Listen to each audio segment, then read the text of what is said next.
Hi everyone, my name is Charlie and today I have my July book haul.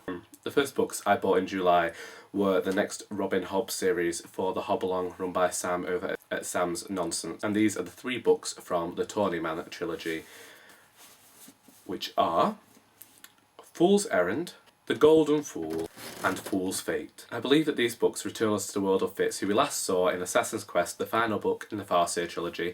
I'm not sure when this is set. I haven't read any of the blurbs because I am still reading the Liveship Traders Trilogy and I don't know if there are going to be any spoilers there, so I'm just hedging my bets by not reading the blurbs.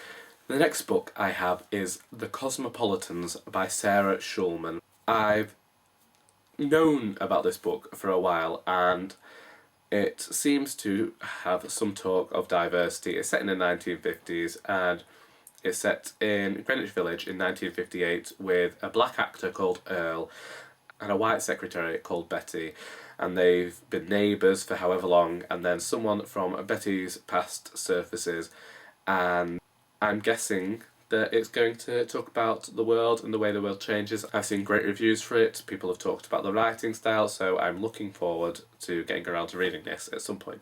The next book was a gift from my mother.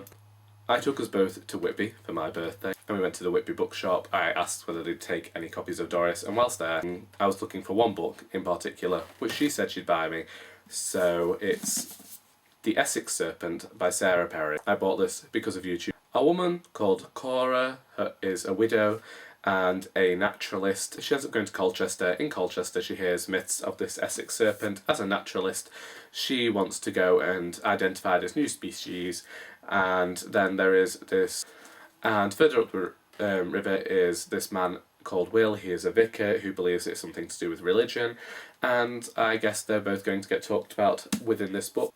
People have given it great reviews.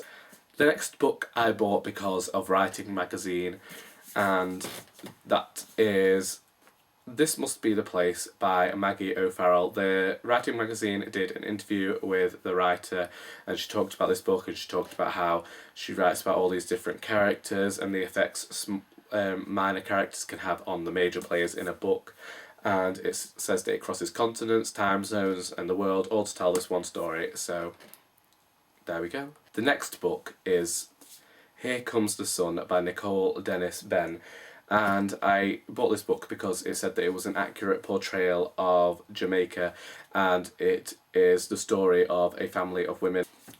So there is this character Margot who has been taught by her mother to trade sexual favours, and she's doing this to support her sister Tandy's education, I believe. And obviously then there's more of this portrayal of Jamaica, which I was very interested in reading because I am very unknowledgeable about the world, and books are a great cheap way of finding out more about these things, so hopefully I will be reading this the soonest, but we will see because I change my mind a lot. I also bought Harry Potter and the Cursed Child on my Kindle. I've already read that. So I think that's enough to be going on with. I hope you enjoyed this video. If you've read any of these books, do let me know, and until next time, that is all.